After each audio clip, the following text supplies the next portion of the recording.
Hello everyone, my name is Vish and I'm here to talk about how glitter saved my life and why I believe that you, yes you, should embody what glitter represents. But before I get to that, let me tell you more about who I was before I discovered the meaning of this magical substance. Growing up, I was labeled feminine. Yes, feminine. I stood out. I didn't meet masculine ideals like loving football or objectifying girls. I remember my mother would circle me eagle-eyed while questioning my dislike of sports and my lack of male friends. "Why are all your friends girls?" she'd say. "Because little boys are freaking boring, that's why, Mother." Well, that's my sassy answer in hindsight today, but back then, I didn't have an answer. I just felt shame for not meeting people's expectations. It wasn't all gloom growing up. I had my vivid imagination to escape in. My imagination was fed by everything that inspired and gave me hope. Some of those things included Disney princesses and Bollywood divas. In regards to my love of Disney, I was obsessed with The Little Mermaid. This film really connected me with my emotions.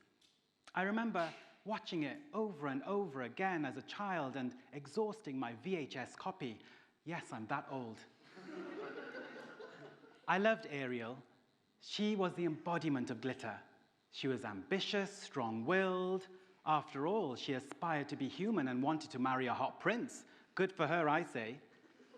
But it's the film's ending that always gets me. It gets me emotional. So to recap what happens, Ariel's father, King Triton, comes to his senses and turns Ariel human so she can marry her prince. He realizes, with the help of Sebastian the crab, that his overprotective behavior was stopping Ariel from pursuing her destiny. You see, there are similarities between this colorful film and my own life. My family were basically King Triton, who were overprotective and critical of me. But then, they just wanted me to fit in and be like every other little boy, as this would ensure my safety in a world, in a society that fears difference. I felt pressures to conform to well, before that actually, I didn't mention my obsession with Bollywood. So, apart from Disney feeding my imagination, I had a thing for Bollywood divas, as I mentioned earlier. I was and continue to be obsessed with Bollywood diva, the late great Sridevi. Bollywood, one of India's largest producer of film, sells its audiences hopes and aspirations, and I was hypnotized from the age of 5 by one of its greatest stars, Sridevi. From her charisma to her powerhouse performances, she undoubtedly glittered. I mean, when I was a child, I just wanted to be her. And times of darkness, I would close my eyes and I would be her. Back in reality, I was far from empowered. Taunts around my femininity followed me into adulthood. This led me to be very insecure. And when I realized I was gay, I'd minimize myself further, hoping no one would call me out on my sexual orientation or for being effeminate. I felt pressures to conform to a heteronormative existence. A few years ago, my traditional Indian family were eager to arrange my wedding to a good Indian girl. I mean, I understood where they were coming from, aware of a culture where being married implies one is settled and on the right path. But then I knew about my queerness from such a young age. I just wish everybody else could see it. I mean, come on, didn't my love of Disney and Bollywood divas give it away? But I went along with it. I went along with the bride searching process to stop everyone nagging me.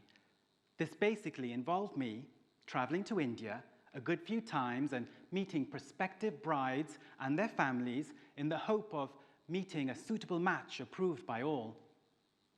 I respect arranged marriages, I do. I got to meet some wonderful Indian women who were warm, smarter than I'd ever be, and they embodied glitter. There were even moments where I thought, what if I could enter a heterosexual union? Would it be so bad? But I knew it wasn't right for me, and it would undoubtedly be unfair on the woman. I kept thinking, how did I get in this predicament? The truth is, you end up doing things you don't want to do when you remain silent. But then, I didn't know how to speak up. I couldn't say no in the face of pressure. My voice was mute. My confidence was zero. I was so used to staying quiet that I turned invisible, and this invisibility brought great comfort. It's quite an equation, isn't it? So pressure was mounting, and my family were getting impatient for me to just pick someone and get engaged. I couldn't take it any longer, and I had to stop this whole charade, and, well, I had no alternative but to come out to them. So that's what I did. What I had been putting off, what I had been delaying, I came out to my family, and they were devastated. Their hopes were shattered. They didn't even know what being gay meant, as we never really discussed this in our household. Not to mention, it's very much a culturally taboo subject. There was darkness for a period, but hope glittered in the distance. Not long after, I took up therapy, and I found it immensely supportive.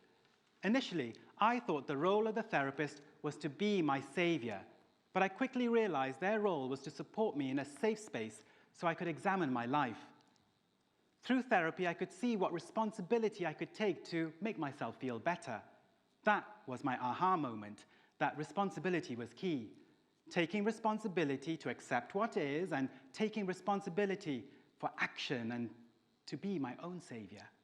So that's what I did. I took action, and I decided to move to the big city. I know, I'm such a stereotype. So I moved to London and took refuge with a good friend of mine who I went to high school with. Moving to London, I realized the importance of friendship, and it gave me the opportunity to meet my community. In London, I joined lots of social groups where I got to meet diverse LGBT+ people of various backgrounds and diversities. And at these meetups, we shared our stories, and I got to meet many people who had overcome their turbulent experiences.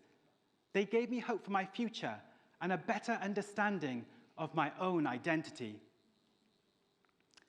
Talking of identity, I identify under two umbrella acronyms. The first one being BAME, or B-A-M-E, which stands for Black, Asian, and Minority Ethnic, and the other is LGBT, meaning lesbian, gay, bi, and trans. As you can imagine, when these two identities intersect, they bring up unique challenges when navigating life. A major challenge being feeling like a minority within a minority. Many BAME LGBT+ people feel as though they can't be their true authentic selves amongst people of their own ethnicity, as well as the wider, more prominently white LGBT community in Britain today. Don't just take my word for it. Recent research from Stonewall, a leading LGBT equality charity, found that 51% of BAME LGBT+ people had experienced discrimination or poor treatment from the wider LGBT community. This figure increases to 61% for Black LGBT+ people.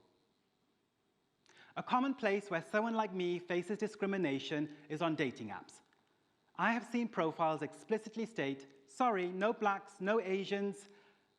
On one level, I admire the honesty, but at the same time, I can't help but feel these statements are reminiscent of those seen in an archaic time when people were, discriminatory or segregated people by race.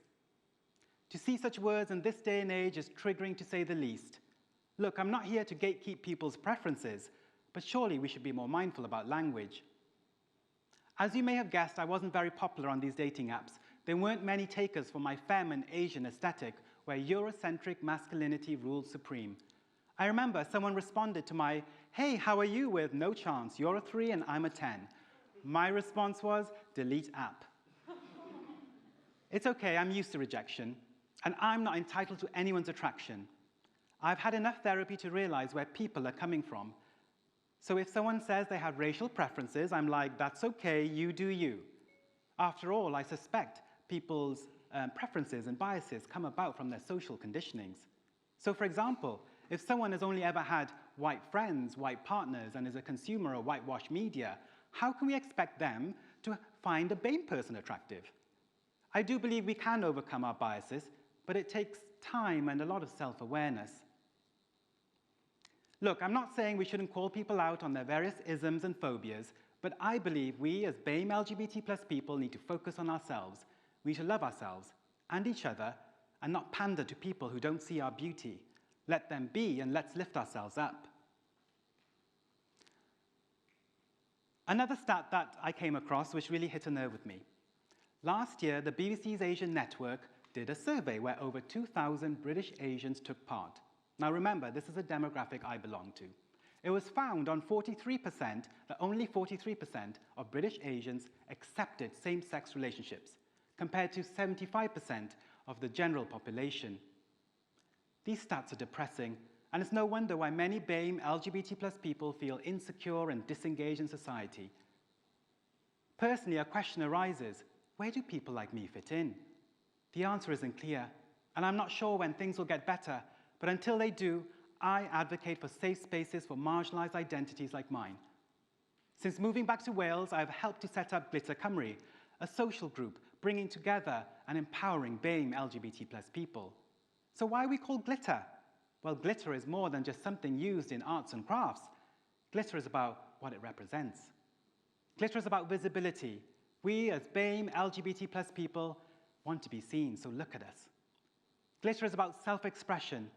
At our group meetups, there is space to talk, there is space to be heard, and there's even space for drama. Glitter is about validation, the antidote when you feel vulnerable, rejected, or misunderstood. The truth is, glitter has saved my life as it helped me find my voice which I kept mute to be accepted by family and society, but not anymore. Knowing people like me exist gives me great confidence. Confidence to set my boundaries, as these are necessary for my self-care. Though setting boundaries can be challenging, especially when you're used to pleasing others for validation. Confidence to say no. I thought saying no was wrong, as I would seem like an unlikable person. But the right amount of no's are necessary to keep your boundaries in place. Confidence to say yes. Yes to opportunity and getting out of my comfort zones, like speaking in front of you all or embracing elasticated denim. FYI, in regards to the latter, I haven't looked back. The power of yes is undeniable, so it's over to you. We need you to say yes and embody what glitter represents. We need you to say yes and be allies to people with marginalized identities. How you say? Please listen to us.